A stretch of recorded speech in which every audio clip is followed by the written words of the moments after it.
Ninakusalimu katika jina la Bwana na Mwokozi wetu Yesu Kristo aliye hai.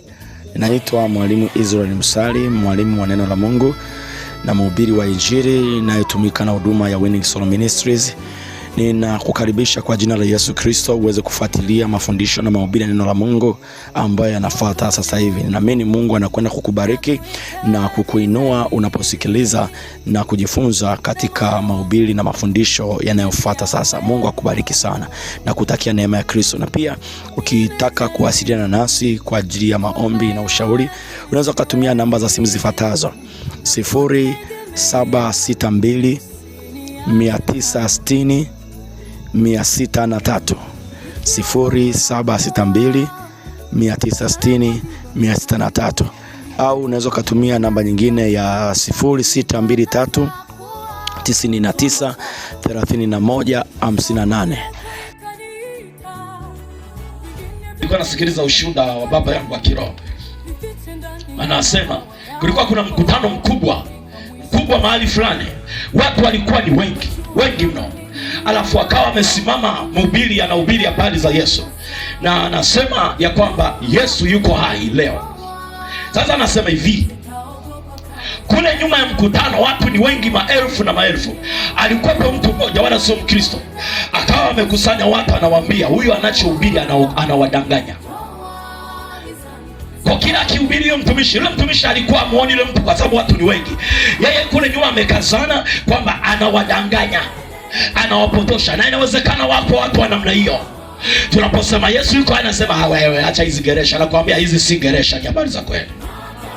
Kwa hiyo mtu akakazana, akakusanya kikundi cha watu, akaanza kuambia mnadanganywa, mnalishwa matango pori.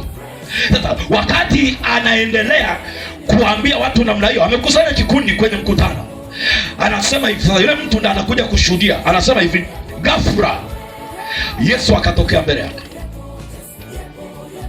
akamfungua haya macho ya kawaida ya ndani, akamwona Yesu amesimama mbele yake, na alama za msumari akawa nazo kwenye mikono yote, alafu na alama ya mkuki ubavuni akawa nayo, alafu na ile taji ya miiba akawa anatoa damu.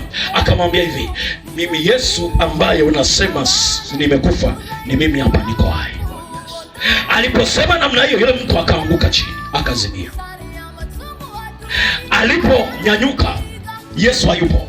Akaanza kupiga kelele, anakimbia kwenda madhabahuni. Sasa watu ni wengi, anasema nipishe, nimemwona Yesu. Sasa watu wanamzuia. Akajitahidi, akafika pale mbele madhabahu. Alafu alipokaribia, watu wakamkamata. Walikuwepo watu wanaokuwa nalinda madhabahu, wakamkamata. Anasema nipishe. Yule mtumishi akasema mwacheni aje mbele. Akaja madhabahu, akasema sikiliza, huyu Yesu unayesema yuko hai, na kuambia yuko hai.